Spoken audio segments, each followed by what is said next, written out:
Good morning. I'd like to welcome to the subcommittee the 19th Chief of the USDA Forest Service, Vicki Christensen. This is your first time testifying before the subcommittee as Chief, and we're very happy to have you here. Before I go any farther with the introductions, Mr. Rapp, we are expecting votes anywhere in the next 15 minutes. It is our hope and goal after I finish this introduction, Mr. Joyce will make his remarks, and then we'll turn it over to you, and hopefully you will be able to get through everything uninterrupted. Certainly. Great.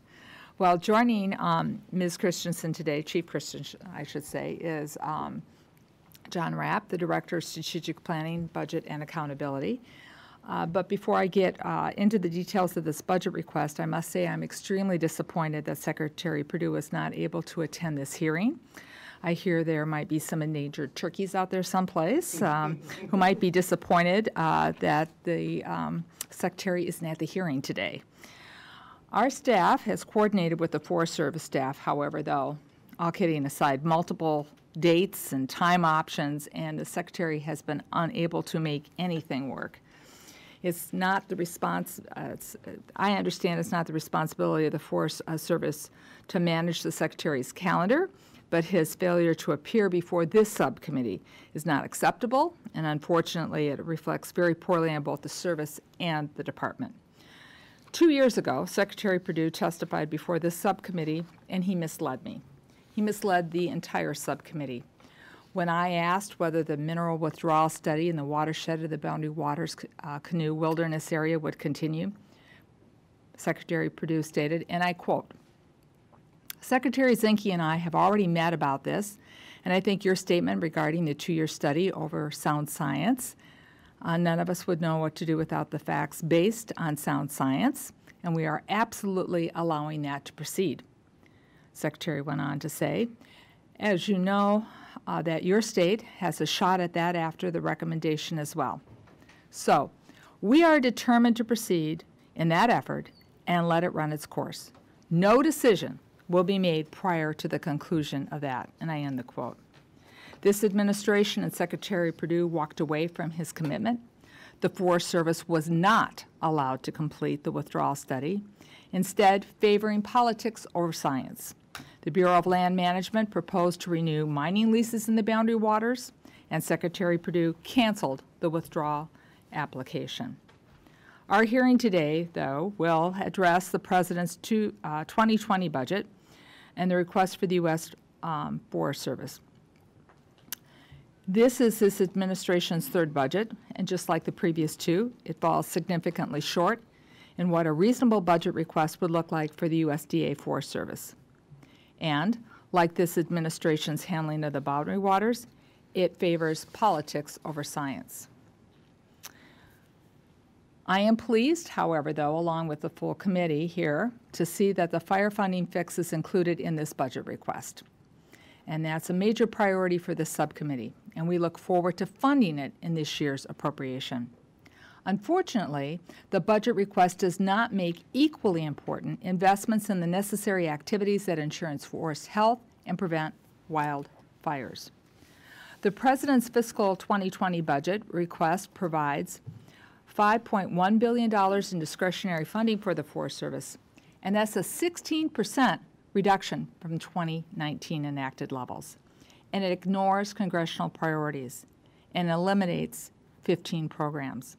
These reductions and eliminations include the forest rangeland research, that's cut by 15%, reducing the science available to inform the health and the use of our forests and our grasslands to address the impacts of climate change. The state and private forestry programs are cut by 46%, which will not only have a negative impact on the health of our state and private forests, but also on our national forests, as pests and invasive species and disease spread across boundaries. And then the International Forestry Program is eliminated, despite the fact that Congress has repeatedly rejected this administration's past efforts to fund this work. Congress will not eliminate a program that enhances our ability to combat illegal logging and prevent the spread of invasive species and protect the habitat of the migratory species. This budget repeatedly states that the agency will focus on activities that will reduce wildland fire risk, contribute to the improvement of forest and grassland conditions across a shared landscape, and continue rural economic prosperity. However, many of the programs that do these exact things are being proposed for large cuts or elimination. Unfortunately, we have this budget in front of us. But fortunately, the subcommittee will not be accepting these proposed eliminations. Instead, we'll work together to craft a 2020 appropriation bill that reflects America's priorities for managing our national forest system lands and supports our state and local partners. The American people rely on the U.S. Forest Service to be a responsible manager when it's managing the national forest system in a way that sustains health, diversity, and productivity of our nation's forest and grasslands. And now I'd like to yield to the gentleman, our ranking member, Mr. Joyce, for his opening remarks. Thank you, Madam Chair. And congratulations to you, Chief Christensen, on your appointment as the 19th Chief of the Forest Park Service. And I thank you and Budget Director Rapp for being here today to discuss your 2020 budget and the proposal for the Forest Service. Ohio only has one national forest, the Wayne National Forest, and though it's not in my district, I understand and appreciate how important forests are to the people and my fellow Ohioans. But the Forest Service launch into Ohio is much deeper than one national forest. Ohio is home to 8 million acres of forest land, 83% of which is private. We also have nearly 6 million people living in communities benefiting from the Forest Service urban and community forestry program. As more of the trees are being planted in urban areas, people are starting to realize other benefits of urban forests. They cool the air around us, they buffer us against the impacts of severe rain by stabilizing the soil and taking up the water and reduce the amount of pollutant runoff into Lake Erie.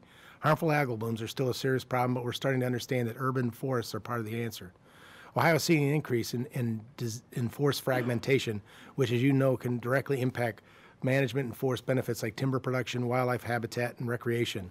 The spread of invasive species further impacts these benefits, and we have our share of invasives: emerald ash borer, Asian longhorn beetle, and gypsy moth, to name a few. Perhaps nothing else ties together the public and private forest more than the spread of invasive species. Every forest is dependent upon the management of its neighboring forests. That's why I was more than a little disappointed in the Forest Service takes perhaps more than its fair share of cuts in the FY20 budget proposal by sacrificing all $654 million of budget relief provided by the fire fix and cutting an additional $293 million below that. More cuts are proposed to the state and private forestry account and at $155 million more than any other account. These are the funds that help public and private forests navigate problems together.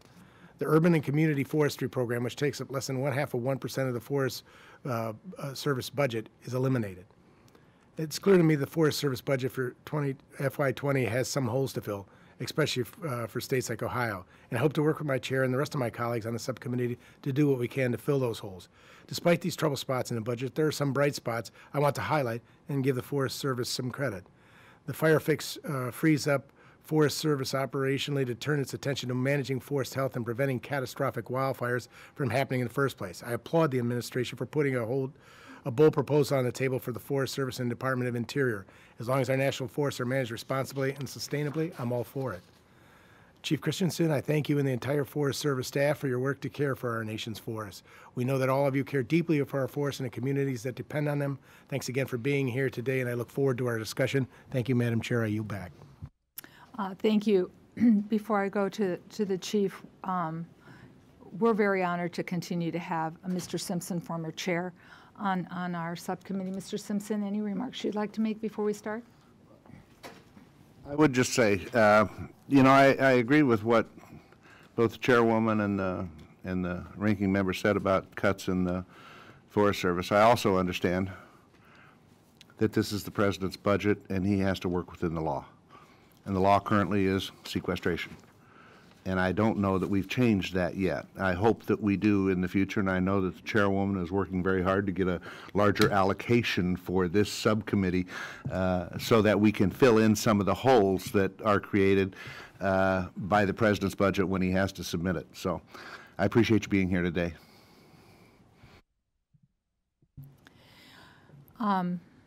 Chief, we're going to let you make your remarks, and then we'll probably leave to vote and then come back for questions. Welcome. Please begin. Thank you. Chair McCollum, Ranking Member Joyce, members of the subcommittee. On behalf of Secretary Sonny Perdue and myself, thank you for inviting us to testify today. We do appreciate your support and your leadership. Despite efforts to shift his schedule, the Secretary does deeply regret he is unable to be here with us today. In his absence, I will share our goals for America's forests. We are also here today with a heavy heart. Last evening, we tragically lost a Forest Service firefighter, Daniel Jacob Laird, in a helicopter crash in Texas during a controlled fire operation. Daniel served for 23 years in the Forest Service. He worked as a helitack captain on the Tahoe National Forest in California. Our hearts and condolences go out to his wife and daughter, family, friends, and coworkers. We're grateful for his service to our country. Today, I'll touch on 3 areas: highlights of our progress to actively steward the nation's forests and grasslands, our ground plan for 2020, and our work to champion a strong workforce and a healthy workplace. Last year was not business as usual for the Forest Service. We made good use of funds and our new authorities and tools to do more to confront the threats facing forests and communities. We increased our work to achieve a 20-year high in forest treatments, yielding 3.2 billion board feet of timber. We treated 3.4 million acres to reduce hazardous fuels, surpassing that year's target. Internally, we're nearing completion of critical reforms that ease process burdens, reduce costs, and break barriers that slow our work. We're close to completing work that streamlines the decision process and meets our environmental responsibility. We took steps to be more cost-effective in fire response and are also pursuing long-term actions to reduce costs. And we're improving our financial accountability. We've geared up to fully employ new Farm Bill authorities. They put more science-based tools in our toolbox to do more work. Expansion of good neighbor authority and provisions for wind innovation will rapidly be put to good use. Shared stewardship is fast becoming our preferred model for doing work. It increases our chances of improving forest health. We've reached out and worked across boundaries to reduce fire risks, improve forest conditions, and help communities. We've increased work with states to execute nearly 200 good neighbor agreements in 37 states. We're forging shared stewardship agreements that set mutual goals and prioritize large-scale work. Secretary Perdue signed the first with the Western Governors Association. Idaho soon followed, and more are on their way. The Forest Service is well positioned to build on this momentum. The President's $5.7 billion budget request emphasizes our critical work. It focuses on reducing wildland fire risk, improving forest and grassland conditions, and contributing to rural economies. It does reflect tough choices and trade-offs. It helps us build on our shared stewardship approach. In fiscal year 20, we're also very pleased the fire funding takes effect. Fire transfer becomes a part of the past. We will no longer sacrifice our critical mitigation and proactive work to pay for firefighting. The $1.3 billion request for fire preparedness helps us to be ready for another tough fire year. Lastly, our mission's success depends on a highly skilled, motivated workforce. We'll continue our work to end sexual harassment and retaliation. Last year, we listened to our employees. We learned from them, and we acted to bring about change. Today, employees are better equipped with new tools, stricter policies, a new code of conduct, and supervisory support. We're better at holding the bad actors accountable. Sustained cultural change will take longer than any of us wants, but I'm determined to lead permanent shift in the Forest Service. In turn, we will make good on the investments of this Congress and provide the services and sound stewardship this nation deserves. Thank you. I'd be happy to take your questions. Thank you. They have not called votes yet, so I'll do a question. And I appreciate you being here. I want to, however, talk about the Superior National Forest for a little bit. During 2017 and 2018, the Forest Service was conducting environmental reviews on 3 proposed mineral withdrawals on our national forest.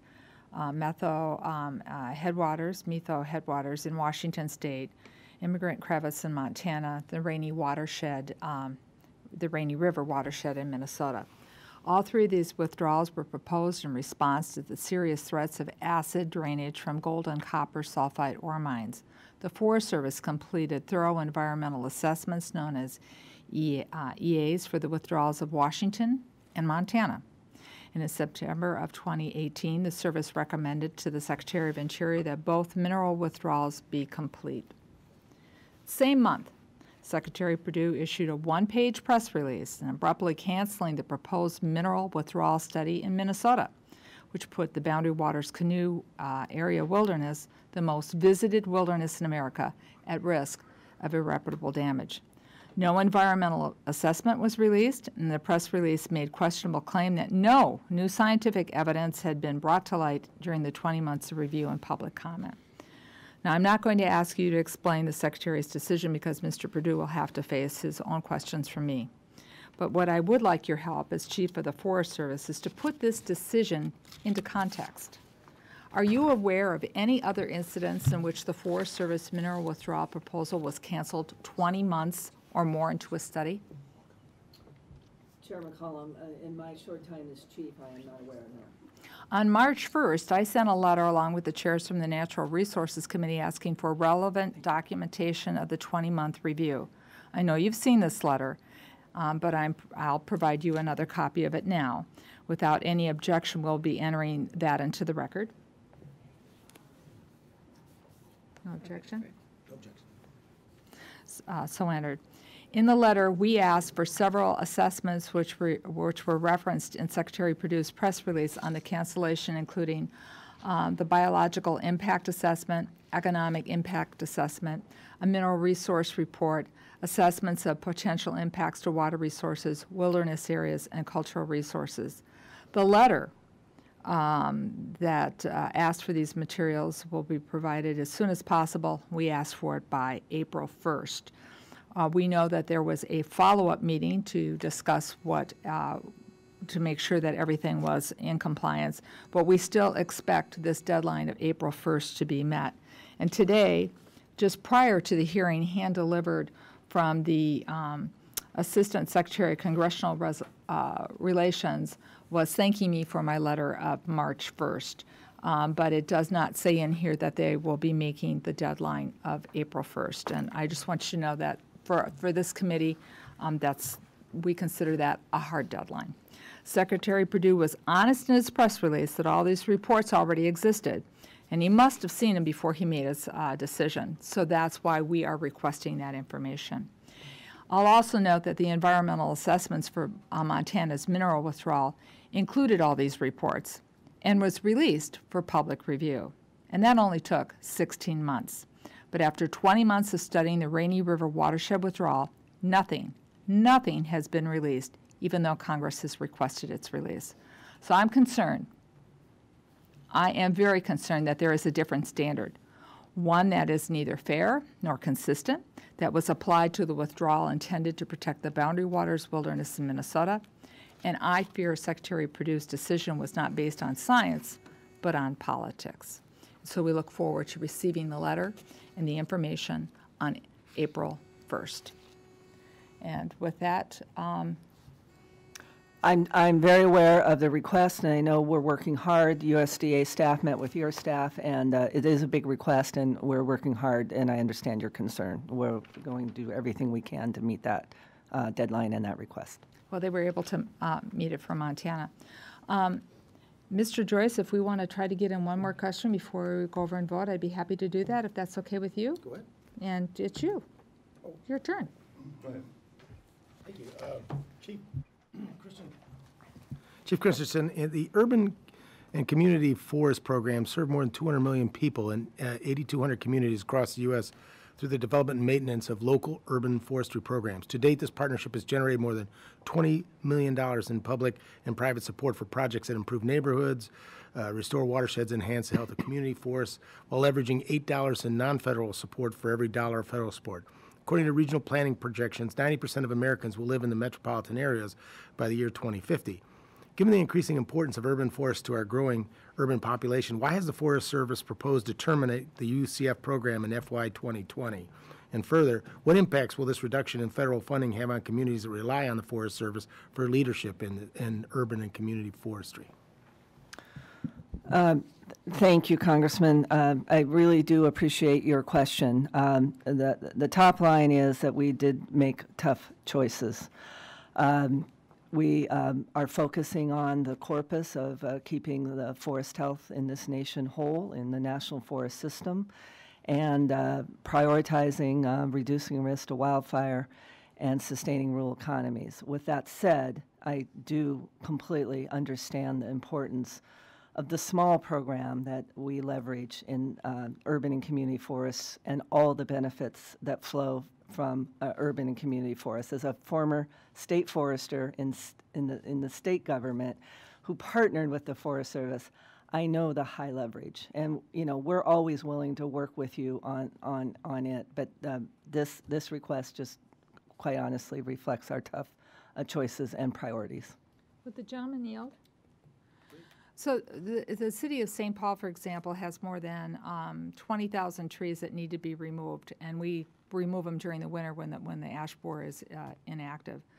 And another 30,000 impacted trees are on private homeowners' land. Other cities are sharing our fate all across the country.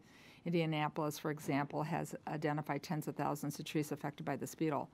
We found out that this beetle is hitching a ride on railroad cars that come into the city of St. Paul and then go out to rural areas. So it just isn't, that we're asking for help in an urban area at the expense of the rural areas.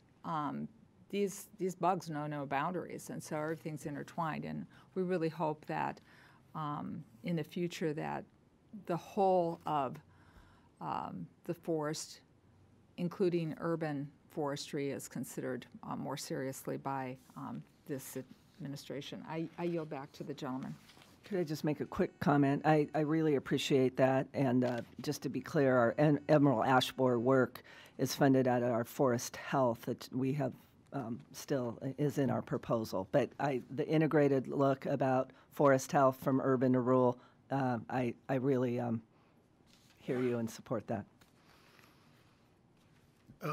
Since you're supporting the emerald ash borer and the support that you're doing, it would appear that almost your enactment is $8 million below the 2019 enacted level. In light of the discovery in 2015 that the emerald ash borer is moving to other tree species, how will the forest health management address this problem with such a large budget cut? Well, it is a reduction. We will prioritize on the most urgent pests, and emerald ash borer is certainly one of the most urgent pests. So I would not take a big hit to emerald ash borer. I'd just like to get a call out to our science as well. We're really working hard on breakthroughs in biocontrols and resistant strains of ash because it's the long-term trajectory that we're really trying to look for while we mitigate we're in 35 states now with emerald ash borer. We added 4 more this past year. So it is serious, and ash is a very important species in America.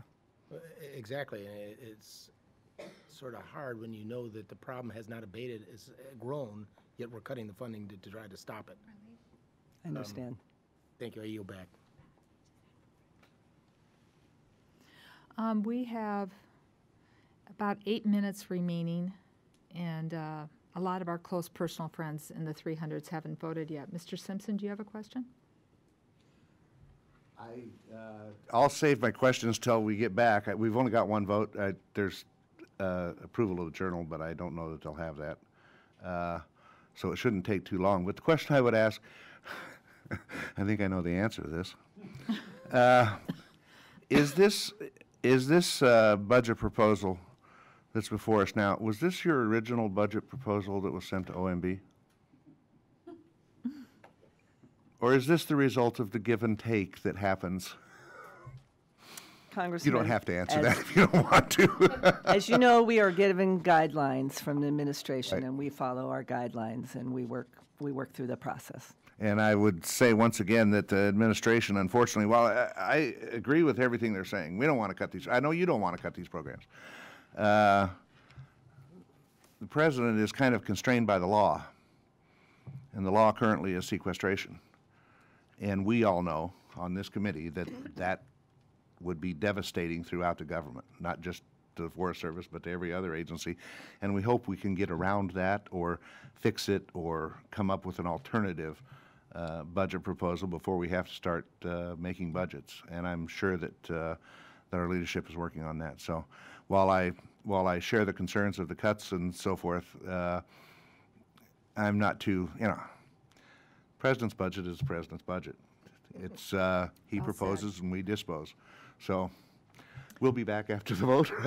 We will be back I do have after some the other vote. questions. I thank you very much Thank you. for your patience while we're voting. We are recessed until the call of the chair.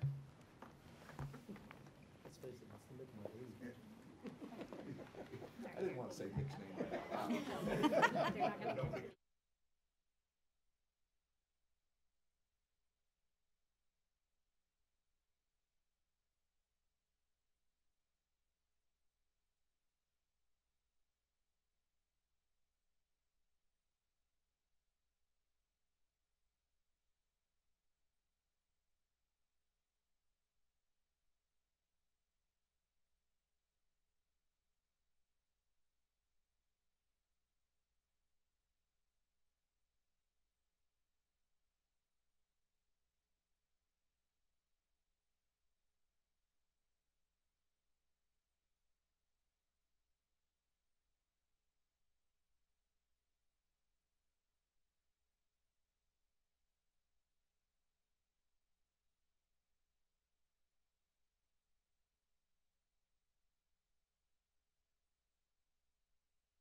places.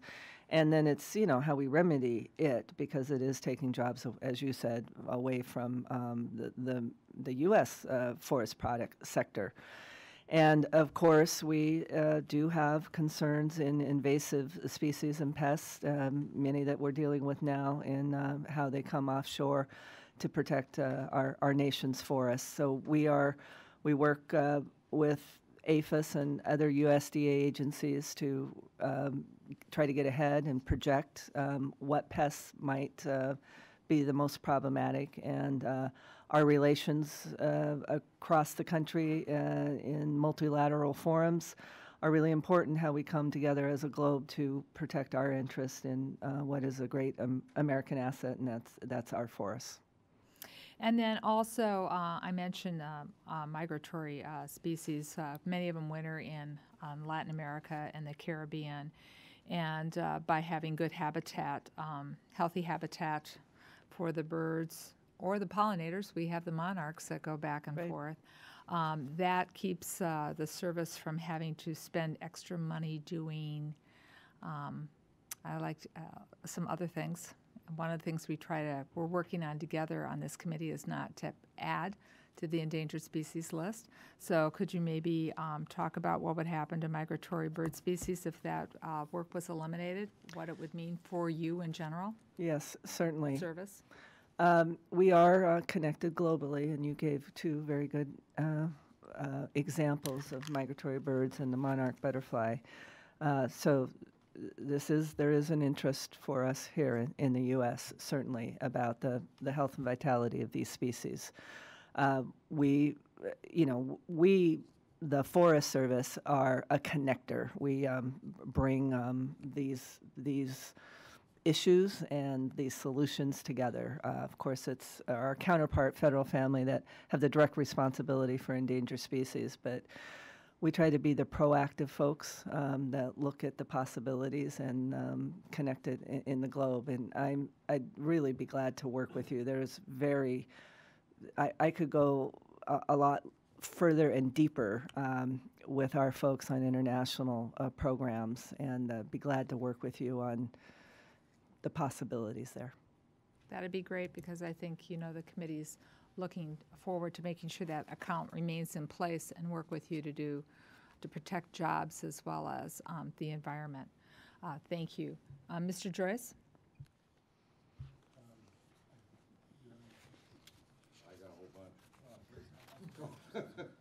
If you would like to defer to Mr. Simpson, I'm happy to do so. Mr. Simpson. I always learn from his questions. Thank you. You mentioned in your opening statement the Good Neighbor Authority and the shared stewardship appears to be working well in Idaho. They seem to go hand in hand. Is this working well in your opinion, and how much does it help the Forest Service get more work done? And along those same lines, the Farm Bill forest management provisions are a more recent development, however, and Good Neighbor Authority already exists with the states. The Idaho Department of Lands utilizes the authority and does really great work in streamlining the projects. To that end, when will the policy change from the Farm Bill that has expanded this authority to counties and tribes to be finalized through the rulemaking process? Yeah, thank you, Congressman. I'd be glad to expand on that. Last August, Secretary Perdue announced towards shared stewardship a outcome-based investment strategy. And quite frankly, it's about the call to action of what needs to be done in America's forests. We have the conservation challenge of our time with the health of these forests and the risks that they're under, particularly to wildfire, but others. And we aren't going to be able to solve that problem as one agency and not just on the 193 million acres of national forest system. And there is plenty of leverage and good ideas and goodwill and shared intent that we need to look at larger landscapes. So it was a call to action that we up our game. We use every new authority and tool to get the most work done for conservation and forest health resilience. And that we needed, we couldn't dictate that, quite frankly, here from Washington, because the forests have different objectives as you look across the nation. and that it was more at the state scale, that the state would convene the key partners and say what is priority and what outcomes do we want to create. Because right now we're measuring ourselves in a couple key indicators. They're important, board feet delivered, hazardous fuels treated. We're never going to step away from those, but we want to get more outcome-based. So, as I said, Idaho was already fast at really working with us and ramping up using the Good Neighbor Authority that became authorized in the 2014 Farm Bill. It said, you know, the state folks have some special talents and capacity. We do on the Forest Service side, and we shouldn't let boundaries limit us. And so let's look at what we can accomplish at a bigger scale. So they matched what they're doing with GNA, Good Neighbor Authority. They're working right now on 4 national forests. They have they have 11 projects in the works with 17 more going to come online. And just as of last month, the Idaho Department of Lands had already sold 4 timber sales for 21 million board feet. That's just a small metric of what the additional capacity that it's added. And so as you were changing governors there in Idaho, it was, they accepted Secretary Perdue's challenge that we need to step up. Well, let's look together.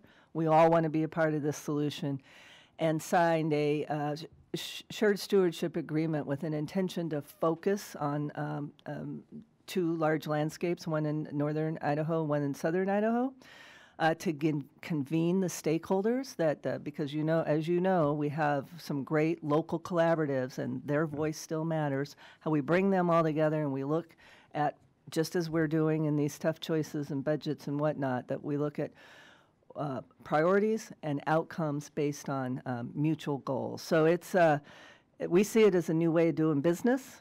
Quite frankly, in our agency, our 100 and plus years of being decentralized, we're going to blur our boundaries of our particular forest boundaries and say we're going to look at collective landscapes together. And your last part of your question about the new parts of Good Neighbor Authority to extend to counties and tribes, we're very pleased with the ability to broaden that because there are counties and tribes that want to be helpful. We already have the templates of going to work with what an agreement for working with county and tribe would look like, and we're doing interchange with them because, you know, we're going to work it out of what meets their local needs. So we're ready to get to work and taking several calls already from county and tribes. Thank you.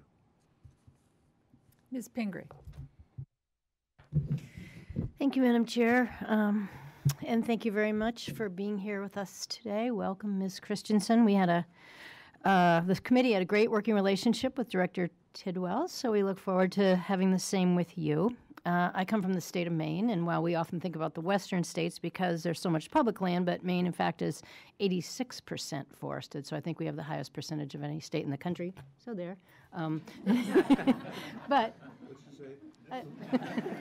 She has bigger forests. We make better vodka with our potatoes, so let's just not go down this path. I am literally in the middle of this, being from Minnesota, where we have forests and potatoes. Ms. Pingree. It's a very contentious committee in that way. Anyway, of our 17 million, 16 million are privately managed, so it really is a very different situation. So one thing that I'm particularly interested in is how our forests can help us and be an important part on the issue of climate change. No one needs to tell you that trees do an incredible job of sequestering large amounts of carbon over time. And by promoting our working forests and harvesting and the continual cycle of growth, harvest, and replanting, there's a lot of good carbon solutions out there.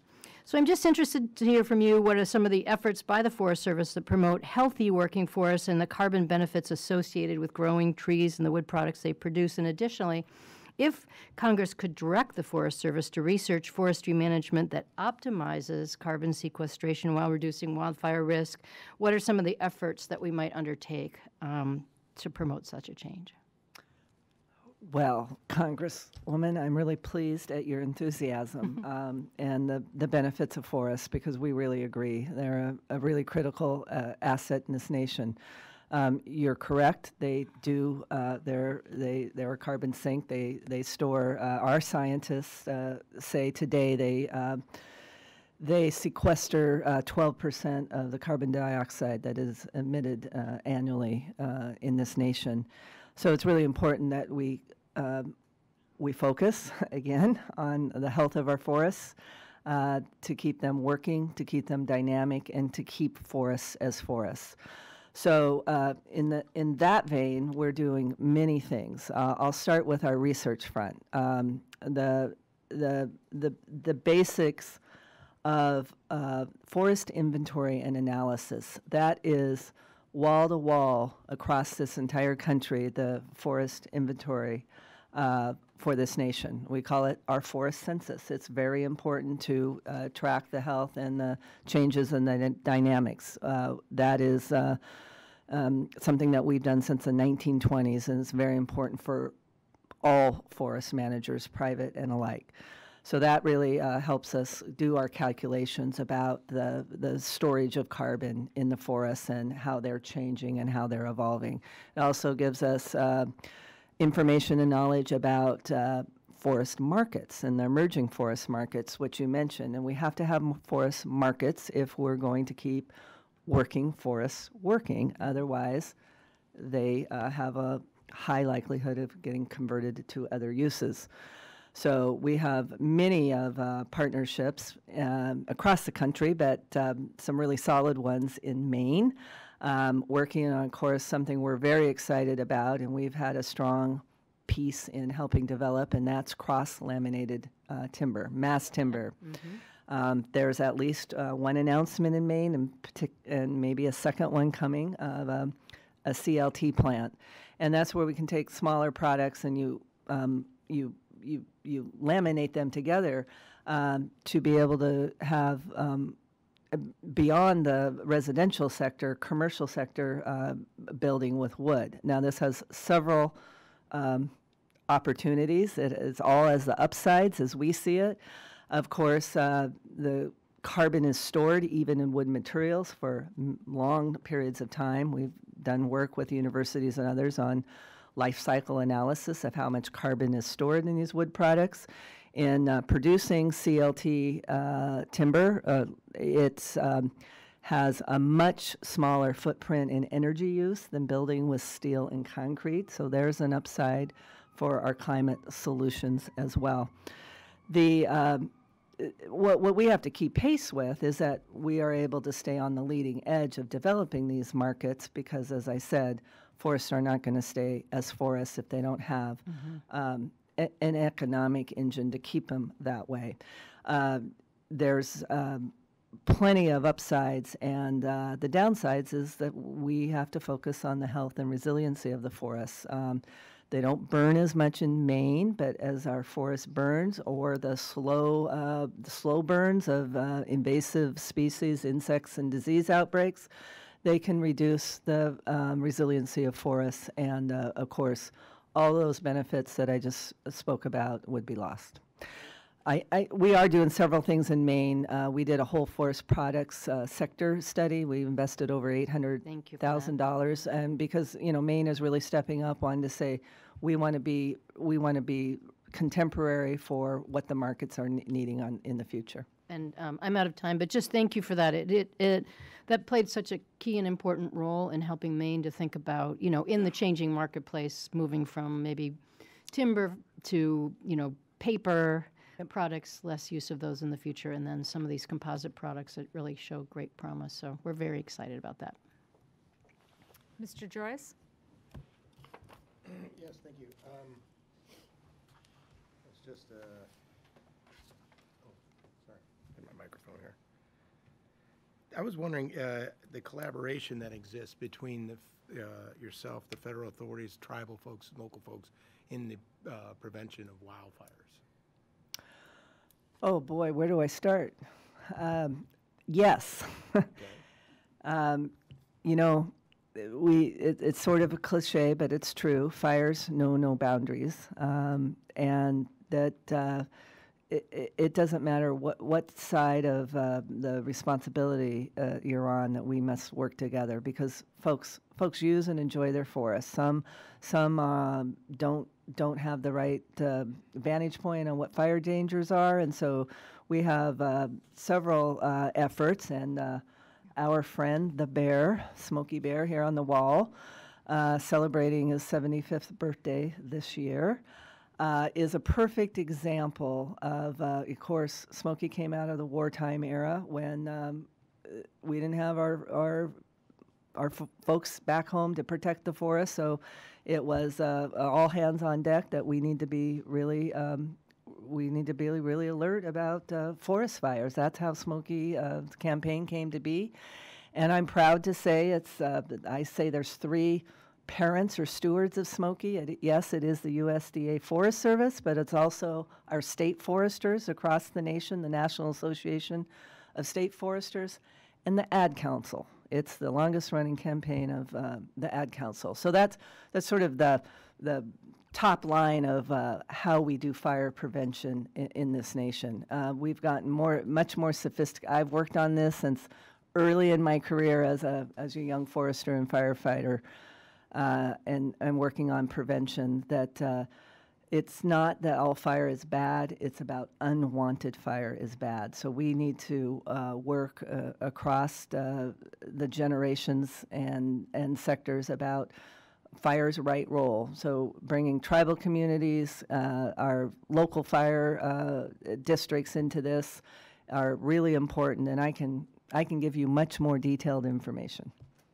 Well, I appreciate the fact you're still using Smokey, and certainly remember it from my youth. But what are you doing? What's the new message for Smokey the Bear, if that's still part of your operation? I know it's still on your website. Oh yeah, Smokey's best message keeps getting updated and more contemporary, and we have different focus of campaigns. But it comes back to the personal responsibility to think about your use in the forest, and only you can prevent unwanted wildfire. We don't say forest fires anymore, because it's not just in the forest; it's wildfires. There's a whole history of the evolution of Smokey's campaign, and we're getting much more in a broader collaboration about using a sense of fire as a part of many of our landscapes. So it's not that there's never going to be any risk from wildfire, but how do we become fire adapted? So we have a whole coalition called Fire Adapted Communities, and in Congressman Simpson's state, for example, fire is going to return, and we want to get fire moderated by what we do on the landscape, so it's not the intense catastrophic fire, it's more in its natural state. But the human communities that love to live out in the forest need to know that they need to be ready and have the defensible spaces and whatnot. So we work across the sector of the built environment, the Structural Fire Service, and National Forest Fire Protection Association, and many others about creating fire-adapted communities. Thank you. Yield back. Mr. Kilmer. Thank you, Madam Chair, and Chief Christensen, thank you for being with us. And I want to start by just extending an invitation to come visit my neck of the woods, literally my neck of the woods. My district's home to the Olympic National Forest, which is both an economic and ecological backbone for our region. So I see you as an incredibly valuable partner in our ongoing efforts to both improve forest health and to increase harvest levels. I'm particularly interested in having you meet the Olympic Forest Collaborative, which formed back in 2013 in an effort to unite diverse stakeholders around really a common set of goals around, to some degree, to try to end what was a cycle of litigation and inaction. And the collaborative has actually been really productive. It's helped the forest not only meet, but actually exceed its timber targets. It's funded habitat and aquatic restoration objectives. It's hosted public meetings around the Olympic Peninsula to engage the public around the issues of how we manage the forest. And I'm very proud of the success of that collaborative, but I worry that without support from the Forest Service that we won't see those types of successes continue. So I wanted to just start off by not just extending an invitation to you, but also inviting you to discuss how you intend to both support and leverage the growing number of forest collaboratives to make sure we're achieving our mutual goals of both improving forest health, but also improving the economic health of rural economies that depend on federal timber harvest. You bet, Congressman. I'd be glad to accept your invitation. As you may recall, that is also my home where I grew up. Too. Yeah. It is literally my neck of the woods. My mother is still in Olalla there. All right. She's super well represented. I want you to know that. Thank you. My 87-year-old mother, who still lives on her 10 acres of woods and her salmon-bearing stream. So I, just like other iconic watersheds, you know, I'm drawn to, you know, the nature of the Puget Sound and the Hood Canal, and it starts in the upper watersheds. And I was the Hood Canal district manager for Washington DNR for many years. So you've obviously struck a chord with me that, you know, we all have a play space that we refer to other wonderful places around this country. And as I said in my opening remarks that I don't think you were able to hear, this is our way of doing business. We cannot, you know, we cannot be the only stewards of these lands, and they have to be inclusive of the communities and what the communities value out of these forest sheds and watersheds that we jointly manage together. So we are all always supportive of collaborative efforts. I'm pleased to say in many states there's a small amount of funding that the states also contribute because they too, and it's a spirit of shared stewardship, know that the capacity of the consensus that is built around common goals is really important. I believe we have a small grant still with the Olympic Forest Collaborative, and you know, working in the Greater Puget Sound Caucus, it's important that we keep those voices together. So we're not going to step away from this small investment to bring communities together with different voices, but they can find common ground. Thanks. I'd love to have you engage with them. I think you'd find it as inspiring and productive as we do. Madam Chair, do I have time for one more question, or? Yes, Okay. if you keep it a little short. Okay. I wanted to ask about the Legacy Roads and Trails program. I know you're familiar with the water quality challenges that we face in our state. We've seen the state and private landowners invest really millions of dollars to repair or decommission roads that are negatively impacting water quality. After the Supreme Court decision, now you're going to see the state of Washington do some additional investment in culvert improvements for fish passage. Unfortunately, we're not seeing the same level of investment from the Forest Service to address some of the problem roads within your inventory. And I know that your agency receives far fewer maintenance dollars than you need to carry out that road maintenance work. So I don't want to make light of the very significant funding challenges you say, but I think that's why the Legacy Roads and Trails program is so important. So to cut it short, you know, we've seen the Forest Service complete far fewer of these projects despite receiving overall level funding. So can you tell the committee how the elimination of the Legacy Roads and Trails program has affected your ability to complete projects that are essential to improving water quality and fish passage, not just in Washington State, but in every region of our country? Yeah, thank you, Congressman. I appreciate your attention to that detail. The infrastructure of our roads and how we maintain our roads is a priority and a concern. Because legacy roads was eliminated doesn't mean that we don't have the authority within our regular road maintenance budget to do this critical work.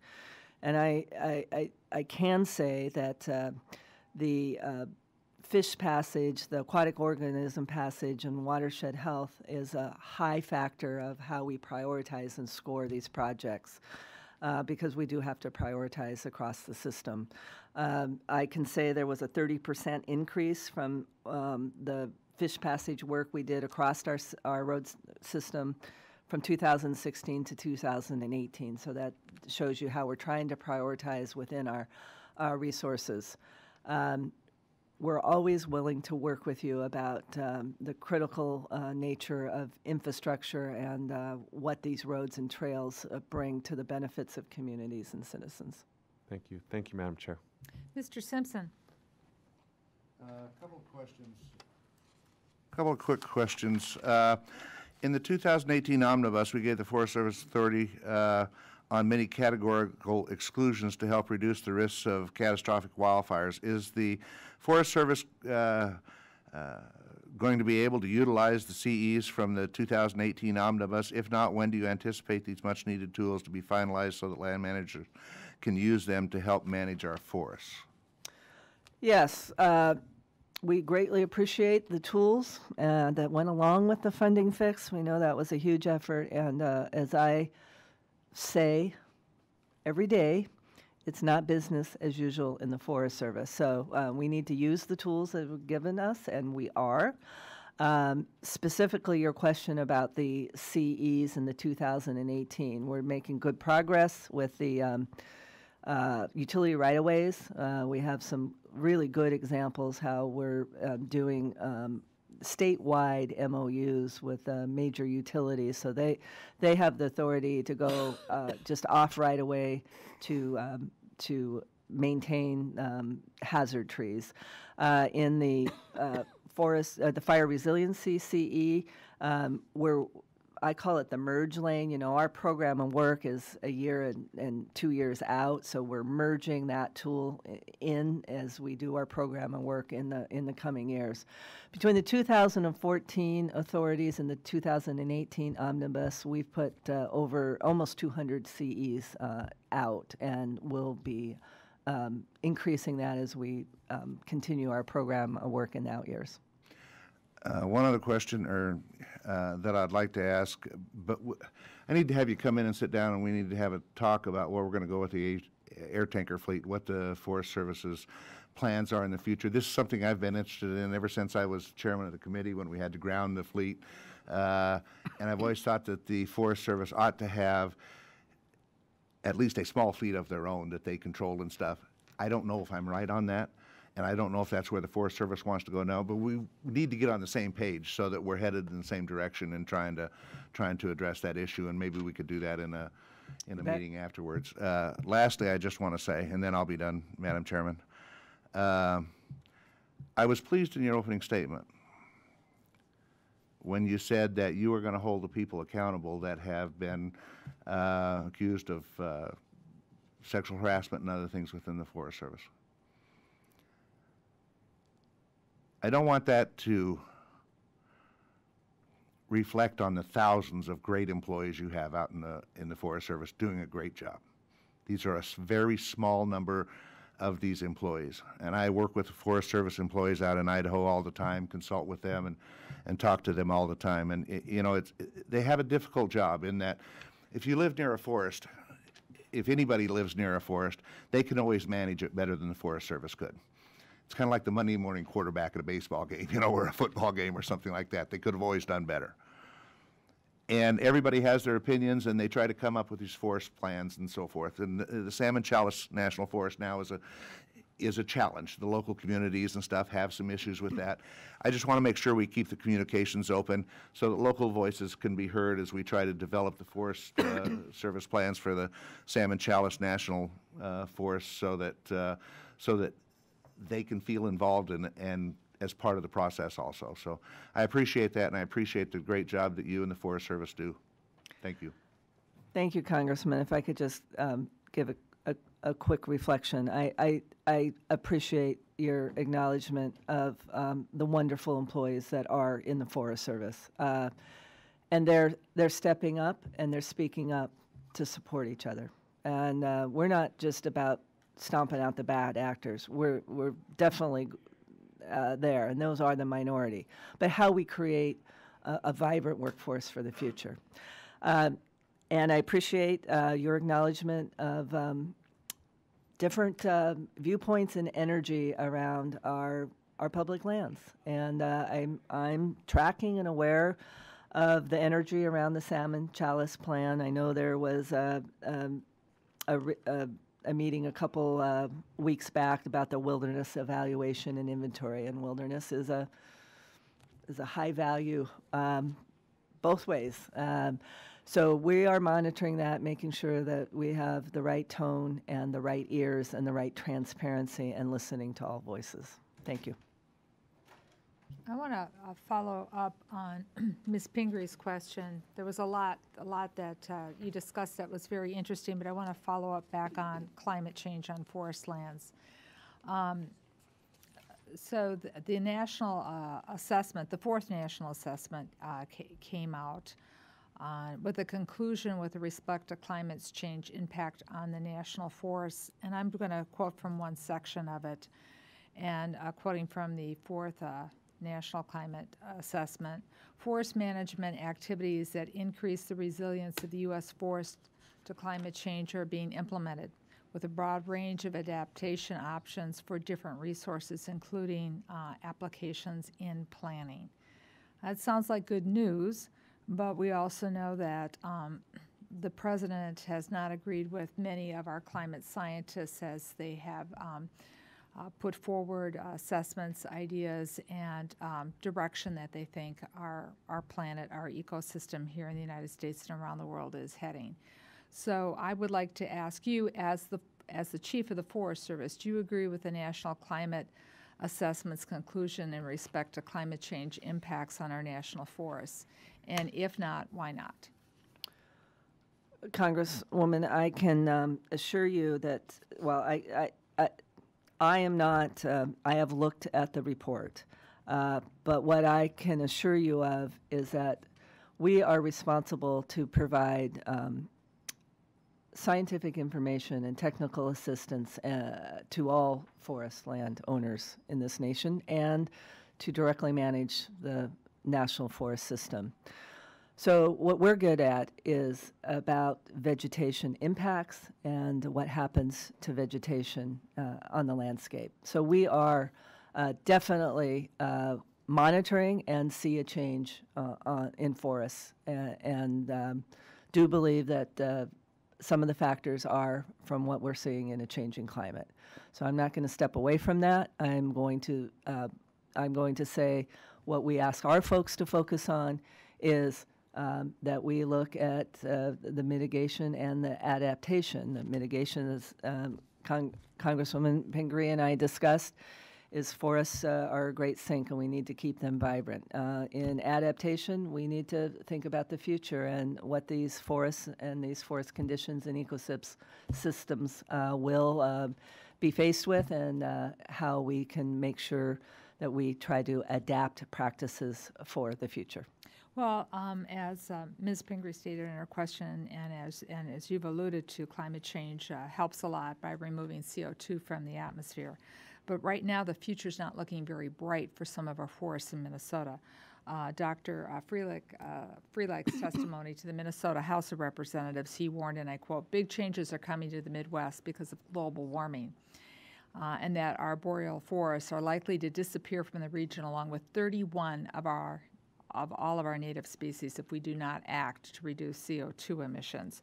So I would be very interested, and I'll submit this as a question, but I'm going to be asking how you're doing on your 10-point scorecard that was implemented in 2011, and ask you to elaborate a little more fully some of the Forest Service's resiliency programs, and to understand better if we're funding those appropriately.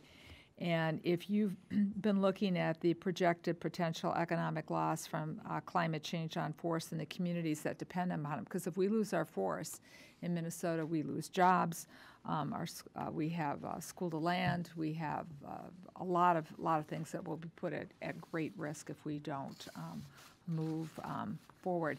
And as Mr. Simpson mentioned on the sexual harassment, we'd like an update on what you still need to do to fully implement the IG's recommendations. Mr. Joyce. Thank you, Madam Chair. I have no further questions. Ms. Pingree. Thank you very much, and thank you again for being here today. I'll see if I can squeeze in a couple of questions. We're very excited in Maine about the Community Wood Energy and Innovations Program.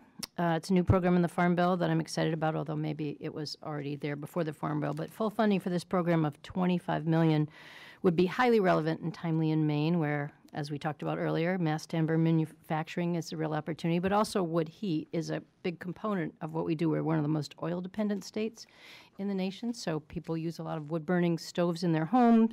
There's also wood pellet industry. There's a lot going on there. So along with the recently passed Timber Innovation Act, this new community wood program could be a big boost to innovation.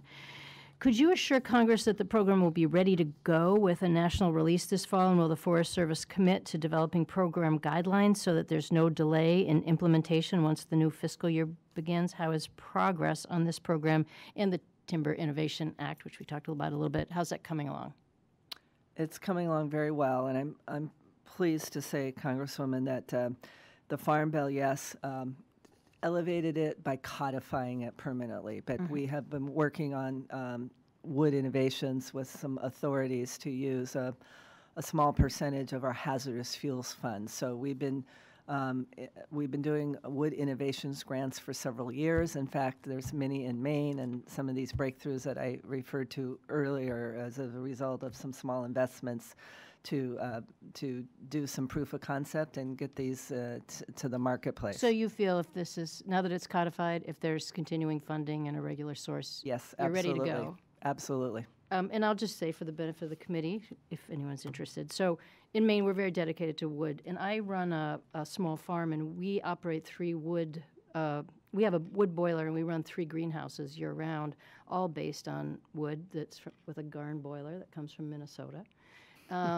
Wise move. And so, I mean, we're really, you know, we're all very familiar with using wood as a fuel. And I also actually have a wood cook stove in my house, which most people don't even know what that is. But I do. like many Mainers, I cook on wood and wouldn't want to ever do I'm in anything the else. other corner in Washington. There you go. See, so we could share photos.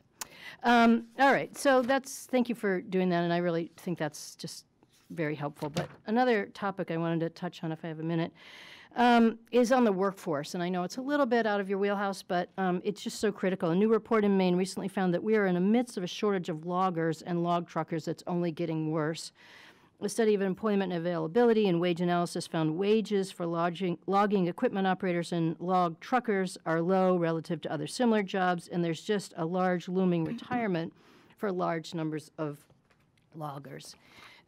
We have a major effort in the state known as Forest Opportunity Roadmap, which has a goal to grow our forest economy from $8.5 billion annually to $12 billion by 2025. But in order for that growth to happen, we really need our logging and log trucking workforce to grow. So what efforts has the Forest Service been a part of in other states that might be instructive to the Maine logging industry? I know that your mission and programs don't clearly align with workforce development, but is there any way that you see the Forest Service as a partner with the industry nationwide in an effort to keep a robust state and private workforce as it faces these challenges, which I'm sure are true everywhere, not just in Maine? You bet. I appreciate that acknowledgement that we don't directly have any oversight over workforce, but you know, just like a natural ecosystem, it's an ecosystem. Everything's connected. The workforce is not keeping up because there's some broken links in the ecosystem of the forest products industry. I'm pleased to say in Maine, not just in other parts of the country, the investment I spoke of earlier, the $800,000 that we invested through both our research and development and our state and private authorities was a contributor to that roadmap, and that, you know, we have to have a vibrant industry and wood markets to be able to sustain the good paying jobs and the training to keep the next generation of loggers and log truck drivers connected. So We'll commit to doing our piece in this ecosystem of the forest products industry because we know how important it is for the sustainability of these important lands. Thank you, and thank you for their acknowledgement of that important resource. Thank you, and thank you. I yield back. Mr. Simpson? We didn't want to leave here thinking Maine was the only state that had a tree. Good. We will about a wood stove? We will send you. I have a wood stove There we actually. I don't in the new house. The old house I did. But if you'd like any seed potatoes for those greenhouses that you have out there, we'd be happy to send you some Idaho seed potatoes. And you'll be happy to know that the University of Idaho is building their new basketball arena, which is a pretty good sized facility, completely out of wood. It's going to be kind of fascinating. CLT. Yeah, it's going to be kind of fascinating. But let me ask you, have you heard yet from NIFC about what the fire projections are for this year? Thank you, Congressman. We will get our updated report out the 1st of April. But as you know, we have had a slower start in this year. We've had wetter conditions across most of the country. But as you probably also know, that there's a downside to that, is that creates more green up and more fuels for when the weather does dry out. We have more fire because of more fuels on the landscape. So there's a bit of wiggle room, but we are projecting again above normal, if we can say normal in quotes, fire year again for this coming year. We spent $2.6 billion last year, and the high end of the projections right now are at just shy of 2.7 million, but there's a big gap in there. So we're watching. We are concerned about California and the Southwest coming online here in the next 6 weeks. So we're caught up. We're ready. We have our resources hired and trained, and we're going to stand ready to respond to the wildfire season, which we are concerned about to be another big year. Thank you for being here today, and let me say that this whole committee shares your sorrow for the loss of a firefighter in Texas. Thank you. Thank you very much. Chief, the current appropriation for the Forest Service, which was enacted last month, included $137 million from the Land and Water Conservation Fund, $73 million for the Federal Land Acquisition Program, and $64 million for the Forestry Legacy Program. Unfortunately, the administration's FY 2020 budget includes no funding whatsoever, not even for administrative expenses to complete projects that were just funded.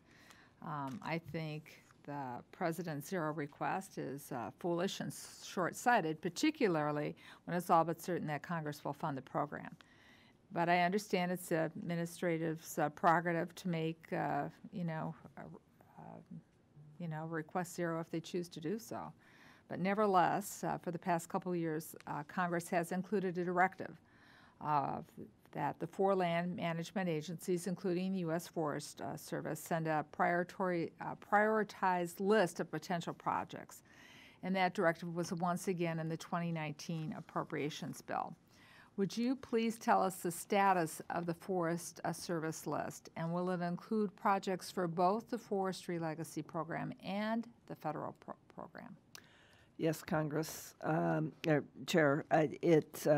We are working on the list. It's near finalized for both the Land and Water Conservation National Forest Program and for the Legacy Program. And just as directed in the 2018 Omnibus, we will be submitting both lists in the coming weeks. In the coming weeks? So by mid-April? Everybody's kind of yes. shaking their head hopefully and smiling? Okay. My crew is saying yes. We'll just go mid-April. I won't give you a date. April. We've got one date that's hard and fast that we have coming up, the 1st in April. All right. I'm very eager to see that list because we've had a project in Minnesota. In fact, Mr. Simpson's been very helpful to me in working on this. We've been waiting for more than 50 years for LWCF funds that would help solve the problem of estate school trust lands which have been locked up in a federal wilderness area. Every single stakeholder's on board, and we're waiting on the service to see where that potential list of projects is. But I think after 50 years and having all the stakeholders involved, we are forever hopeful. So I thank you on that. I'm going to ask another question on sage grouse.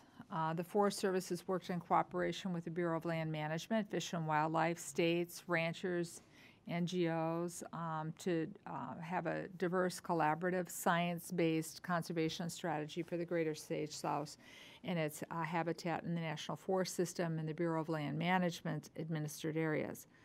The land management plans for the Forest Service encompasses 20 national forests and grasslands in 6 western states. The Forest Service and the BLM plans affect nearly 2/3 of the remaining habitat for the sage grouse. The Bureau of Land Management is in the process of amending their management plans to remove the mitigation mandates. Even though the Forest Service is responsible for developing and approving their own land management plans, they were developed in coordination with the Bureau of Land Management plans to ensure there's adequate conservation and the species avoid listing. We all want to avoid this species from being listed. Does the BLM's action to remove mitigation mandates have any bearing on the Forest Service land management plans? Is the Forest Service considering amending their land management plans?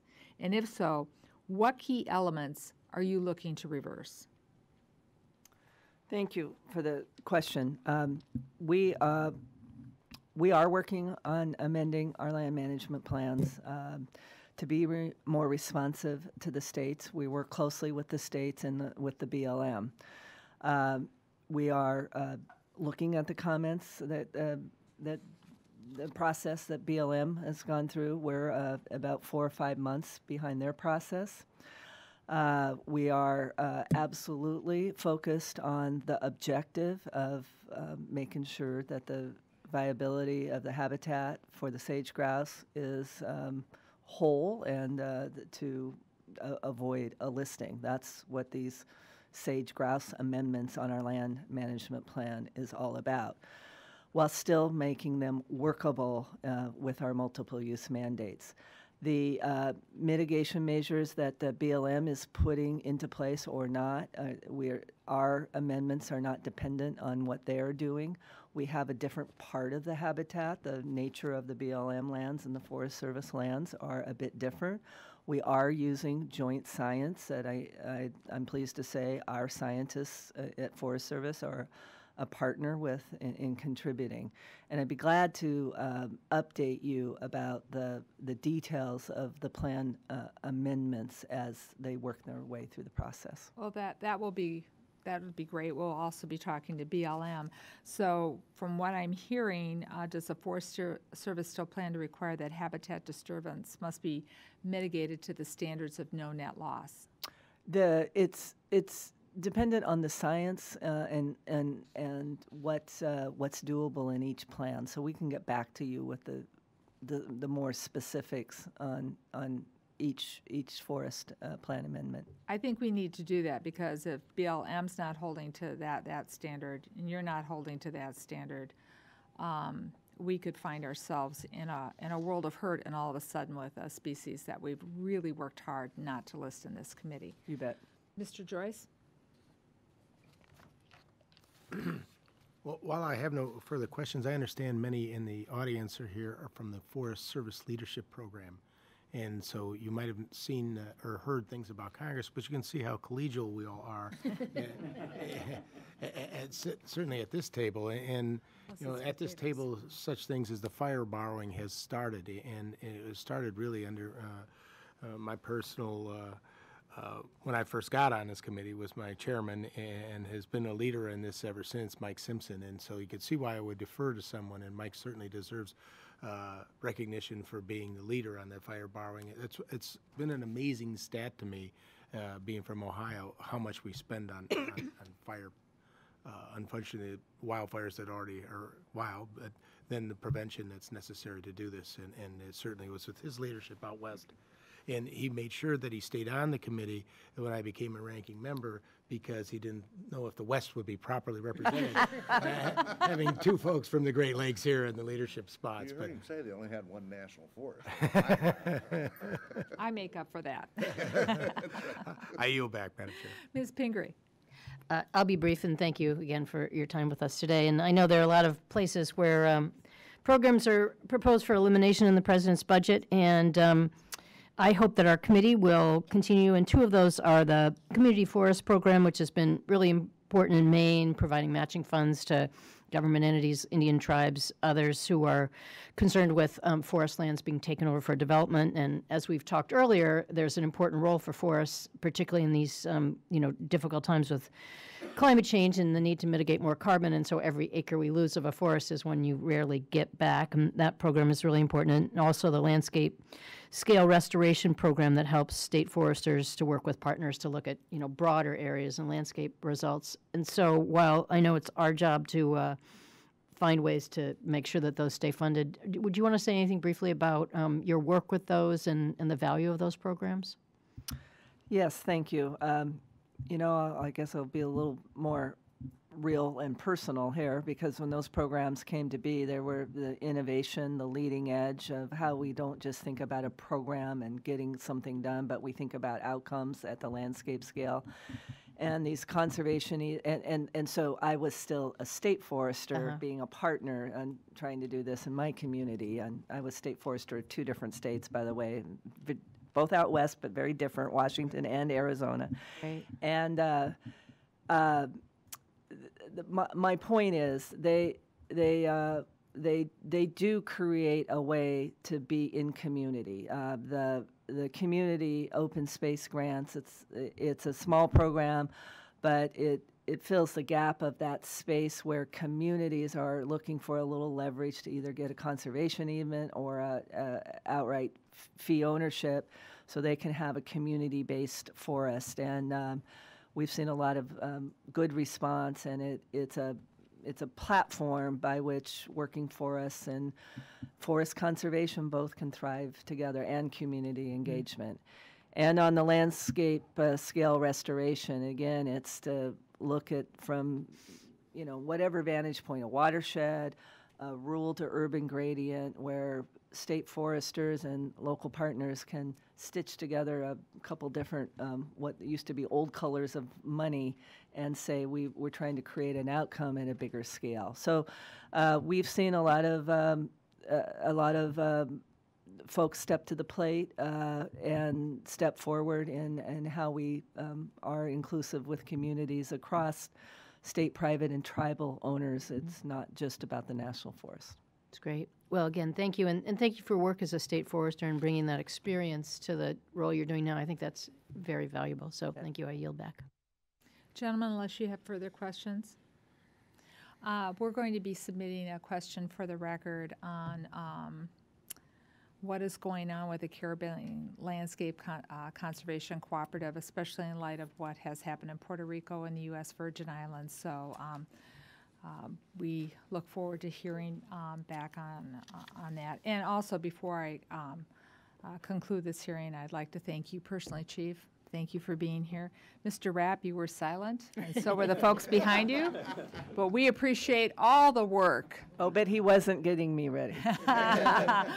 All the work that all of you do. And we are working so hard to never have you experience anything that you did before with the last shutdown. It is our goal as appropriators. We get the job done. We just have to get the rest of the Congress to follow our lead. So, as you can tell, we work together.